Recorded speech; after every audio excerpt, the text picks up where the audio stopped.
Hello दोस्तों, आप सभी का स्वागत है मेरे यूट्यूब चैनल में। आज की कहानी है रूहानी इश्क भाग 35। केशव मन में बोला, कबीर ने अब तक एक भी मूव नहीं किया। शायद हम कुछ ज्यादा ही सोच रहे थे। शिविन सर की बात ठीक थी, वो शातिर है, पर इतनी सिक्योरिटी के सामने उसकी क्या औकात। केशव ईशान से, भाई मुझे लगता है हमने कुछ ज्यादा ही पैनिक क्रिएट कर दिया था। देखो, कल पूरी रात निकल गई और एक पत्ता तक नहीं हिला। कबीर शहर में है जरूर, पर शायद वो सिविल सर के डर से दुबका बैठा है। ईशान ने अपनी जैकेट ठीक की और खिड़की से बाहर देखा। शायद तुम सही कह रहे हो केशव। शिविल हमेशा से थोड़ा ओवर प्रोटेक्टिव रहा है। कबीर साला डरपोक है, वो सामने से वार कभी नहीं करेगा। और इतनी सिक्योरिटी के बाद वो तो मेंशन की तरफ देख भी नहीं पाएगा। शांति सबसे बड़ा धोखा थी। केशव और ईशान को लग रहा था कि वो जीत रहे हैं, जबकि असल में वो उसी जाल में फंस रहे थे जो कबीर ने बुना था। राधिका का कमरा। राधिका बालकनी में खड़ी नीचे गार्डन को देख रही थी। ईशा उसके पास बैठकर अपनी शादी के प्लान्स और ईशान से बातें कर रही थी। राधिका बीच बीच में मुस्कुरा देती जैसे वो सुन रही हो, पर उसका दिमाग कहीं और था। उसका हाथ बार बार अपनी कुर्ती की जेब में रखे फोन को छू रहा था। वो फोन जैसे उसे जला रहा था। राधिका सोच रही थी, अगर मैंने ईशान या किसी को भी बताया और कबीर ने सच में शिविन को कुछ कर दिया तो मैं खुद को कभी माफ नहीं कर पाऊंगी। उसकी जान दांव पर लगी है और मैं कोई रिस्क नहीं ले सकती। उसने कहा है कि वो शिविन की फ्लाइट को लैंड नहीं होने देगा। क्या मैं सच में इतना बड़ा रिस्क ले सकती हूँ? नहीं, शिविन मेरी जान है। उसकी सलामती के लिए मुझे ये खामोशी ओढ़नी ही होगी। वो डरपोक नहीं थी, वो बस एक कैलकुलेटेड साइलेंस चुन रही थी। ईशा, राधिका, तू सुन रही है ना? राधिका एक फीकी मुस्कान के साथ, हाँ ईशा, सुन रही हूँ। दोपहर के करीब 2:30 बज रहे थे। राधिका का फोन मेज पर रखा था। अचानक से वो वाइब्रेट हुआ। मैसेज। बालकनी से गार्डन का नज़ारा अच्छा है ना? वो सफ़ेद दुपट्टा जो तुमने पहना है उस पर हवा के झोंके अच्छे लग रहे हैं, पर याद रखना हवा कभी भी रुख बदल लेती है। आज शाम 7 बजे मेंशन के पीछे वाली मंदिर रोड सुनसान मोड़ पर सिर्फ 10 मिनट अगर तुम आई तो शिविन अपनी ट्रिप एंजॉय करके वापस आएगा। अगर नहीं आई तो कल की अखबार की हेडलाइंस के लिए तैयार रहना। राधिका का चेहरा सफेद पड़ गया। उसने तुरंत नीचे गार्डन में देखा। उसे कोई नहीं दिखा, पर उसे महसूस हुआ कि हजारों आंखें उसे घूर रही हैं। कबीर ने उसे देख रहा था।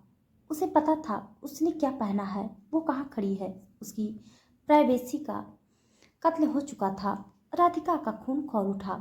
उसने अपने दांत कांपते हाथों को स्थिर किया। उसने जवाब टाइप किया, लेकिन इस बार उसमें फिल्मी गुस्सा नहीं बल्कि एक ठंडी चेतावनी थी। उसने मैसेज भेजा, अगर ये झूठ हुआ तो याद रखना मैं शोर नहीं मचाऊंगी, सीधे वार करूंगी, मैं आ रही हूँ। ये मैसेज भेजने के बाद उसने फ़ोन रख दिया। उसकी आंखों में अब एक डर और बेचैनी था। शाम के 6:30 बजे ईशान के ऑफिस में एक फ़ोन आया। कबीर ने अपनी चाल चल दी थी। कॉलर, सर, एयरपोर्ट सिक्योरिटी से इनपुट है। शिविन सर की फ्लाइट लैंड होते ही हाईवे पर हमले की प्लानिंग है। हमें तुरंत बैकअप चाहिए। ईशान ने तुरंत केशव को कॉल किया। केशव आधी टीम को लेकर एयरपोर्ट हाईवे की तरफ निकली। अभी शिविन की जान खतरे में है, जल्दी। कबीर ने एक फेक कॉल से ईशान की सबसे मजबूत कड़ी को मेंशन से दूर कर दिया था। जब मेंशन की सुरक्षा की दीवार पतली हो चुकी थी, शाम के 6:51 पर राधिका ने अपनी सारी ज्वेलरी उतारी और एक शॉल ओढ़ ली। उसने ईशान के लिए एक नोट छोड़ा और पिछले गेट की तरफ बढ़ी। उसे लगा था कि वो चुपके से निकल जाएगी, लेकिन जैसे उसने बाउंड्री पार करने की कोशिश की, एक भारी आवाज ने उसे रोक दिया। मैम, आप इस वक्त बाहर? राधिका के कदम वहीं थम गए। ये राम सिंह था, पुराना गार्ड। उसके चेहरे पर हैरानी और शक के मिले जुले भाव थे। राधिका का दिल गले तक आ गया, पर उसने खुद को संभाला। राधिका बेहद शांत आवाज में, हाँ राम सिंह, पास के मंदिर जा रही हूँ, एक मन्नत है शिविन के लिए। राम सिंह थोड़ा हिचकिचाया। ईशान सर के सख्त आदेश थे कि कोई बाहर ना जाए, लेकिन राधिका की आंखों में जो दर्द और विश्वास था, उसने उसे ढीला कर दिया। राम सिंह, जी मैम, पर अकेले? मैं किसी को साथ भेज दूं? मैं आपको अकेले नहीं जाने दे सकता। आपके साथ ड्राइवर जाएगा और साथ में कुछ गार्ड्स भी। राधिका, नहीं, मन्नत अकेले ही पूरी करनी होती है। मैं 10 मिनट में वापस आ जाऊंगी, किसी को परेशान की जरूरत करने की नहीं है। राम सिंह ने कुछ पल राधिका को देखा, फिर धीरे से सर हिलाकर रास्ता दे दिया। राधिका का दिल धक धक कर रहा था, पर वो बाहर निकल चुकी थी, लेकिन ड्राइवर के साथ। कबीर अपने लैपटॉप पर सब देख रहा था। उसने देखा कैसे राधिका ने राम सिंह को हैंडल किया। कबीर एक शैतानी हंसी के साथ, शेरनी खुद जंगल से बाहर आ रही है। मोहब्बत वाकई इंसान को बेहतरीन बना देती है। उसने अपनी जैकेट उठाई। उसे अब शोर मचाने की जरूरत नहीं थी। शिकार खुद चलकर उसके पास आ रहा था। राधिका मंदिर वाली सुनसान सड़क पर पहुंच चुकी थी। सड़क के दोनों तरफ झाड़ियां थी और बीच बीच में स्ट्रीट लाइट जल बुझ रही थी। दूर कहीं मंदिर की घंटी बज रही थी, टन टन टन। तभी उसके फोन की स्क्रीन चमकी। मैसेज, वेलकम राधिका, पीछे मुड़कर मत देखना। राधिका के शरीर में एक सिरन दौड़ गई। उसने अपने पीछे किसी के भारी जूतों की आवाज सुनाई दी, सूखी पत्तियों के टूटने की आवाज। सन्नाटे को चीरती हुई हवा का रुख अचानक बदला और राधिका के कान में एक तेज कोलोन, परफ्यूम और सिगरेट की महक खुली। उसे अपने कंधे के ठीक पीछे किसी की भारी सांसें महसूस हुई। वो इंसान इतना करीब था कि राधिका उसके शरीर की गर्मी महसूस कर सकती थी। राधिका के हाथ पैर जम गए। उसने मुड़ने की कोशिश की, लेकिन तभी उसके कंधे पर एक भारी हाथ का टच महसूस हुआ। वो टच जिसने उसे हिलाकर रख दिया। अंधेरे में कोई खड़ा था। चेहरा गायब था, सिर्फ एक साया और वो रूह कपा देने वाली मौजूदगी। शाम के धुंधलके में मंदिर वाली सड़क किसी अजगर की तरह सुस्त और डरावनी लग रही थी। राधिका की सांसें तेज थी। उसे उस टच का एहसास अभी भी अपने कंधे पर महसूस हो रहा था, लेकिन जब उसने हिम्मत जुटाकर पीछे मुड़कर देखा तो वहां कोई नहीं था। सिर्फ पेड़ की एक झुकी हुई टहनी थी जो हवा में झूल रही थी। राधिका का दम घुटने लगा। उसे समझ आ गया था कि यहाँ कोई मंदिर, कोई मन्नत नहीं है। ये सिर्फ एक रूहानी दहशत थी जो उसे यहाँ तक खींच लाई थी। सड़क पर खड़ी वही काली गाड़ी जिसका ड्राइवर उसे यहाँ तक छोड़ने आया था, अभी भी स्टार्ट खड़ी थी। राधिका तेजी से गाड़ी की तरफ बढ़ी और पिछला दरवाजा खोलकर अंदर बैठ गई। राधिका कांपती आवाज में गाड़ी में बैठते हुए बोली, भैया, गाड़ी वापस मोड़ो, अभी मेंशन वापस चलो। ड्राइवर ने कोई जवाब नहीं दिया। उसने बस शांत होकर रियर व्यू मिरर में राधिका की आंखों को देखा। राधिका ने देखा कि ड्राइवर ने सेंट्रल लॉकिंग का बटन दबा दिया है। किक किक की आवाज के साथ गाड़ी के सारे गेट लॉक हो गए। राधिका का दिल डूब गया। उसने बेतहाशा दरवाजा खोलने की कोशिश की, हैंडल खींचा, खिड़की पीटी, पर सब बेकार। राधिका चिल्लाते हुए उसे ड्राइवर को देखकर बोली, ये क्या कर रहे हो तुम? गेट खोलो। क्या तुम्हें पता है मैं कौन हूँ? ईशान और शिविन तुम्हें जिंदा नहीं छोड़ेंगे। राधिका इतना कहकर ईशान को कॉल करने के लिए जैसे ही अपना फोन उठाती है तो ड्राइवर उससे फोन छीनकर गाड़ी से बाहर फेंक देता है। ड्राइवर ने गियर डाला और गाड़ी की रफ्तार बढ़ा दी। उसकी आवाज बेहद ठंडी और सपाट थी। ड्राइवर, अब बहुत देर हो चुकी है मैम। अब आप जहाँ जा रही हैं वहां से वापस लौटने का रास्ता रघुवंशी मेंशन से होकर नहीं जाता। राधिका को पहली बार इस बात का भयानक एहसास हुआ। ये बुलावा नहीं था, ये पिकअप था। उसे जाल में बुलाया नहीं गया था, उसे जाल में समेट लिया गया था। गाड़ी जब मंदिर के मोड़ से आगे बढ़ी तो राधिका ने देखा कि सड़क के किनारे पर एक साया खड़ा है। वो कोई और नहीं, राम सिंह था। वही राम सिंह जिसने कुछ मिनट पहले उसे मन्नत के नाम पर बाहर जाने दिया था। राधिका ने खिड़की के शीशे पर हाथ मारते हुए उसे पुकारा, राम सिंह बचाओ मुझे, ये देखो ये क्या कर रहा है, ईशान को फोन करो। गाड़ी की रफ्तार धीमी हुई। राम सिंह ने सर उठाया। उसकी आंखों में वो पुराना आदर नहीं था, बल्कि एक गहरा बोझ था। उसने राधिका की आंखों में आंखें नहीं डाली, उसने बस खिड़की के पास जाकर अपनी गर्दन झुका ली। राधिका हैरानी और सदमे में बोली, राम सिंह तो तुम भी? तुम तो शिविन के साथ बचपन से हो, तुमने ये क्यों किया?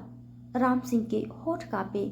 उसने बहुत धीमी आवाज में बिना राधिका को देखे सिर्फ इतना कहा, राम सिंह माफ करना मैम। कुछ कर्ज ऐसे होते हैं जो जान से भी भारी पड़ते हैं। मेरा परिवार, मेरे पास और कोई रास्ता नहीं था। इतना कहकर वो साए में ओझल हो गया। कोई लंबा बहाना नहीं, कोई सफाई नहीं, बस उस एक लाइन में राधिका की हिम्मत तोड़ दी। उसे समझ आया कि कबीर की जड़ें मेंशन के अंदर तक फैल चुकी हैं। जिसे वो अपना कवच समझ रही थी, वही अब उसका फंदा बन चुका था। और वह ड्राइवर तुरंत राधिका को बेहोश का इंजेक्शन लगा देता है, जिससे राधिका बेहोश हो जाती है। इधर मेंशन में ईशा, जो किचन में राधिका के लिए सूप बना रही थी, ऊपर कमरे में आई। ईशा, राधिका देख मैं तेरे लिए क्या लाई हूँ। राधिका, कमरा खाली था। ईशा ने वॉशरूम देखा, बालकनी देखी, पर राधिका कहीं नहीं थी। तभी उसकी नज़र मेज पर रखे उस छोटे से नोट पर पड़ी। नोट पढ़ते ही ईशा के हाथ से सूप का कटोरा छूटकर जमीन पर गिर गया। कांच के टुकड़े और सूप पूरे फर्श पर फैल गए, बिल्कुल वैसे ही जैसे मेंशन का सुकून बिखरने वाला था। उसने तुरंत ईशान को कॉल किया। ईशान, जो एयरपोर्ट हाईवे पर ट्रैफिक और फेक इंटेल की वजह से पहले ही जुझलाया हुआ था, फोन उठाकर बोला, ईशान। ईशा, क्या हुआ? मैं भी बहुत बिजी हूँ। ईशा घबराते हुए बोली, ईशान, राधिका वो गायब है। यहाँ एक नोट मिला है कि वो मंदिर गई है, पर यहाँ आसपास तो कोई मंदिर नहीं है और गार्ड्स कह रहे हैं कि वो काफ़ी देर पहले निकली थी। ईशान का खून जम गया। उसने अपनी गाड़ी बीच सड़क पर मोड़ी और टायर खींचते हुए मेंशन की तरफ भागा। मेंशन पहुँचते ही उसने सीधे सिक्योरिटी रूम का दरवाज़ा लात मारकर खोला। ईशान, सीसीटीवी फुटेज दिखाओ। अभी के अभी स्क्रीन पर साफ दिख रहा था, राधिका पिछले गेट से बाहर निकल रही है। राम सिंह उसे देख रहा है, उससे बात कर रहा है और उसे जाने दे रहा है। ईशान की मुट्ठियां कस गई। उसकी आवाज़ गुस्से में चिल्लाते हुए बोला, राम सिंह को तुरंत लाइन पर लाओ, उसे पकड़कर मेरे सामने लाओ। 1 मिनट बाद एक गार्ड कांपती आवाज़ में बोला, सर, राम सिंह का फ़ोन स्विच ऑफ है, वो अपनी पोस्ट पर भी नहीं है, वो गायब है। ईशान को पहली बार उस भयानक सच का सामना करना पड़ा। ये हमला बाहर से नहीं हुआ था, ये अंदर का खेल था। कबीर ने उनके सबसे वफादार मोहरे को ही तोड़ दिया था। ईशान, शिविन को इन्फॉर्म करो और पूरी सिटी को सील कर दो। अगर उसे एक खरोच भी आई तो मैं खुद को माफ़ नहीं कर पाऊंगा। जल्दी गाड़ी निकालो। ईशान को पहली बार उस भयानक सच का सामना करना पड़ रहा था। ये हमला बाहर से नहीं हुआ था, ये अंदर से खेल था। कबीर ने उसके सबसे वफादार मोहरे को ही तोड़ दिया था। शिविन को इन्फॉर्म करो और पूरी सिटी को सील कर दो। अगर उसे एक खरोच भी आई तो मैं खुद को माफ़ नहीं कर पाऊंगा। जल्दी गाड़ी निकालो। ईशा ईशान को देखते हुए बोली, ईशान, मैं भी तुम्हारे साथ चलूंगी। ईशान सीरियस टोन में बोला, नहीं ईशा, राधिका की जान ऑलरेडी खतरे में है और अगर तुम मेरे साथ गई तो तुम्हारी जान भी खतरे में आ जाएगी, जिसका मैं रिस्क नहीं लेना चाहता। तो तुम यहीं पर रहो और यहाँ से बाहर जाने की ज़रूरत नहीं है। और डोंट वरी, राधिका को कुछ नहीं होगा। ईशा फ्रस्ट्रेट होते हुए बोली, मेरी जान की परवाह तुम्हें करने की ज़रूरत नहीं है, और इस वक्त मुझे खुद से ज़्यादा राधिका की चिंता है। और मैं तुमसे पूछ नहीं रही हूँ, मैं सिर्फ तुमसे बता रही हूँ, और अगर तुम मुझे लेकर नहीं जा सकते हो तो मैं खुद जा सकती हूँ। इतना कहकर ईशा जैसे ही वहाँ से जाने लगी, ईशान उसका हाथ पकड़कर उसे अपने पास खींचते हुए बोला, तुम्हें कोई बात आराम से समझ नहीं आती है क्या? और जब मैं बोल रहा हूँ कि तुम बाहर नहीं जा सकती तो तुम नहीं जा सकती। क्या तुम्हें इतनी सी बात समझ नहीं आ रही है? और हर बात पर बहस करना ज़रूरी नहीं होता, कभी तो थोड़ा सोच समझ कर बोला करो। हमें ऑलरेडी नहीं पता है कि राधिका कहाँ और किस हालत में होगी। ऊपर से अगर तुम्हें भी कुछ हो गया तो ईशा, तुम्हें क्या लगता है कि मैं यहाँ घर पर चैन से बैठ सकती हूँ, जबकि मुझे यहाँ पता है कि राधिका किसी खतरे में है। जब तुम्हें उसकी इतनी फिक्र है, जबकि तुम मुझसे कुछ टाइम पहले से ही मिले हो, तो तुम मुझसे आराम से घर पर रहने के लिए कैसे एक्सेप्ट कर सकते हो, जब मैं बचपन से उसके साथ हूँ। और ये बात तुम्हें क्यों नहीं समझ आ रही है? ये वक्त बहस करने का नहीं है। ईशान गुस्से में उससे दूर होते हुए बोला, ठीक है, तुम्हें अगर इतना ही शौक है जाने का तो जाओ, लेकिन याद रखना, अगर तुम्हें कुछ हुआ तो मैं तुम्हें बचाने नहीं आऊँगा। तुमसे कुछ उम्मीद करना ही बेकार है। और इतना कहकर ईशान अपने आदमियों के साथ निकल जाता है। और दूसरी तरफ केशव को पता चलता है कि एक्चुअली में शिविन बिल्कुल ठीक है, और जो वो न्यूज़ थी वो फेक थी, जिससे केशव समझ जाता है कि ये सिर्फ एक हिस्सा था कबीर के प्लान का, उन्हें डिस्ट्रैक्ट करने के लिए। गाड़ी एक बहुत ही सुनसान और अंधेरी जगह पर रुकी। ड्राइवर ने राधिका को खींचकर बाहर निकाला और एक बड़े से हॉल के बीच में रखी कुर्सी पर बिठा दिया। राधिका के हाथ रस्सी से बांध दिए गए थे, लेकिन उसे चोट नहीं पहुंचाई गई थी। अंधेरे कोने से जूतों की आवाज़ सुनाई दी, खट खट खट। कबीर साई से बाहर आया। उसने काला कोट पहना था और हाथ में सिगरेट थी। वो बेहद शांत लग रहा था, जैसे किसी फिल्म का डायरेक्टर अपने मास्टरपीस को देख रहा हो। कबीर मुस्कुराते हुए बोला, दोबारा मिलकर खुशी हुई राधिका।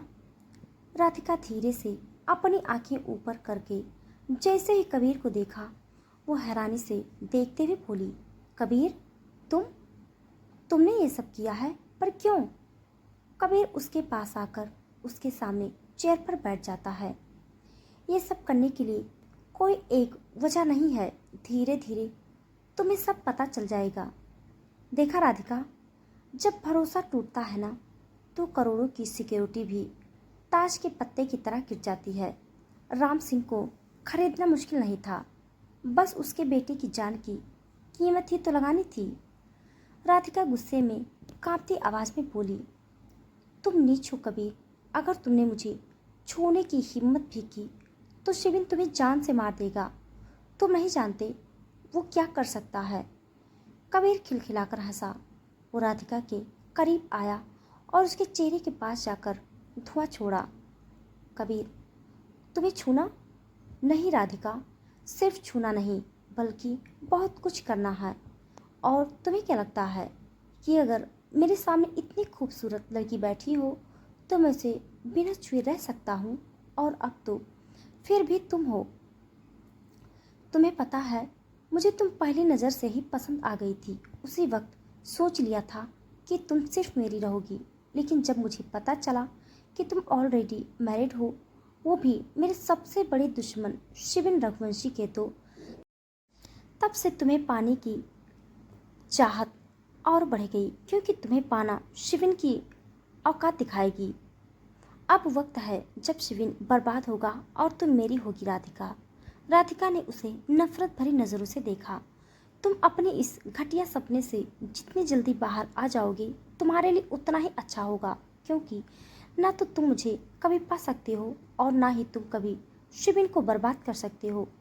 पर कबीर के चेहरे पर कोई फर्क नहीं पड़ा।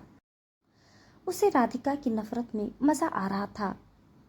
कबीर कुर्सी के चारों तरफ घूमने लगा। उसकी आवाज अब गहरी और जहरीली होती जा रही थी।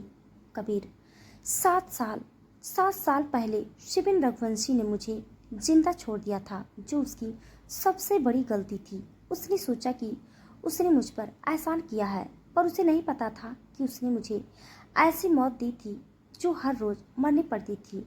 उसने मेरा नाम, मेरा बिजनेस, मेरा गुरु सब मिटा दिया था। वो रुका और राधिका के गले की तरफ हाथ बढ़ाया। राधिका पीछे हटी, पर कबीर ने बहुत ही आराम से उसके गले से वो मंगलसूत्र निकाल दिया। उसने कोई जोर जबरदस्ती नहीं की, बस उसे धीरे से खोल दिया। तो दोस्तों, आज के लिए बस इतना। इसके आगे का भाग जानने के लिए आप सब मेरे साथ बने रहिए। मेरी कहानी आप सबको कैसी लग रही है कमेंट बॉक्स में ज़रूर बताइएगा।